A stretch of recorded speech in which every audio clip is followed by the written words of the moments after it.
We're on the eve of the presidential elections. I want the president to win. I pray that he wins. I pray to God that he wins. But I have a bad feeling. And I have a feeling that Barack Obama, in the mold of now Joe Biden and Kamala Harris, are going to retake control of this country. I'm getting choked up just thinking about it. You can hear it. Not just postnasal drip, but actually dripping from my eyes because I'm crying for this country right now. And if we don't get ready, then on November 3rd, we're going to see what we're seeing in Philadelphia right now in every major city in your hometown: looting, burning, destruction, maiming, and death. And that is why you need to go out and purchase my book, It Takes a Revolution, Forget the Scandal Industry, because this is a call to legal and peaceful arms. You have to be prepared. If the president wins, he'll only be there for 4 years. The downward slide will continue. The youth of our country have been socialized and communized, taught to be anti-Semitic, anti-Christian, anti-religion. Everything that the devil wants to see happen has been embodied in the educational system of this country. And now, of course, we know that people are being educated, young kids and everybody else, on Zoom. That's the way that these state and localities can control the message and brainwash them right out of 1984 in George Orwell's book.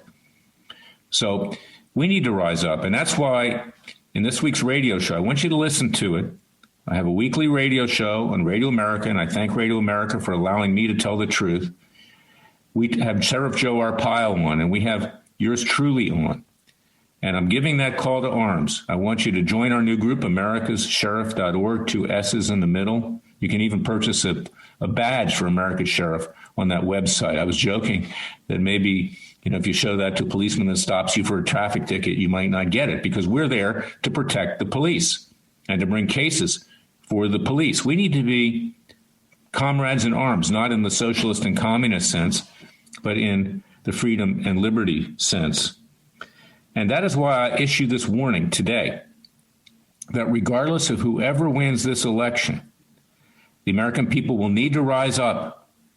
We need to get up off the couch, put our popcorn and Coca-Cola down, get our feet off the coffee table, and get to work. I want you to join freedomwatchusa.org and americasheriff.org, or some other group that's actually doing something that does more than just get documents, okay? Because that's not enough. The federal judges in this country, which I talk about in my book, It Takes a Revolution, Forget the Scandal Industry, they don't care about documents coming out. By and large, they're a bunch of political hacks because they know nothing will happen. It's mutual assured destruction in Washington. Don't expect anything to happen with regard to this Ukrainian bribery scheme that Joe Biden obviously was implicated in with his son Hunter in the Ukraine, Russia, China, Kazakhstan, and elsewhere.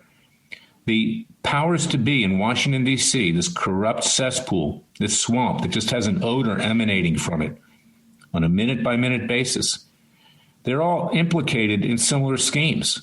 And they know it's mutual assured destruction. Thanks to mass surveillance, everybody has dirt on everybody else. Nobody does anything in the end. It's just a dog and pony show to go on Fox News. That's all it is. Our attorney general has not indicted one person at a medium or high level, whether it's Comey, whether it's McCabe, whether it's the Lovebirds, whether it's Bruce Orr, whether it's Clapper, Brennan, and he's declared the Bidens, Clintons, and Obamas off limits. Why is that? Ask yourself the question, because they've got stuff on him. And if he pushes too hard, the blowback is unacceptable, because you see, they're all making money. They're all raking it in hand over fist in Washington, D.C. Joe Biden comes in with no money. 47 years later, he's a multimillionaire with all kinds of houses. And, that's not unique. That's the way it works. Lyndon Johnson was a school teacher. He went out a millionaire, too, after he killed 55,000 people for no reason in Vietnam and hundreds of thousands maimed. Go to the Washington Memorial of Vietnam. It's really, really sad for no reason. Now Vietnam's our ally.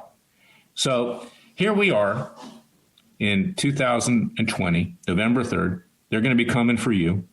Philadelphia is an example. And when I reissue my book, I'm going to also put in that book, It Takes a Revolution, that we need to get the capital out of Washington, D.C. Let's put it back in Philadelphia, where it all began.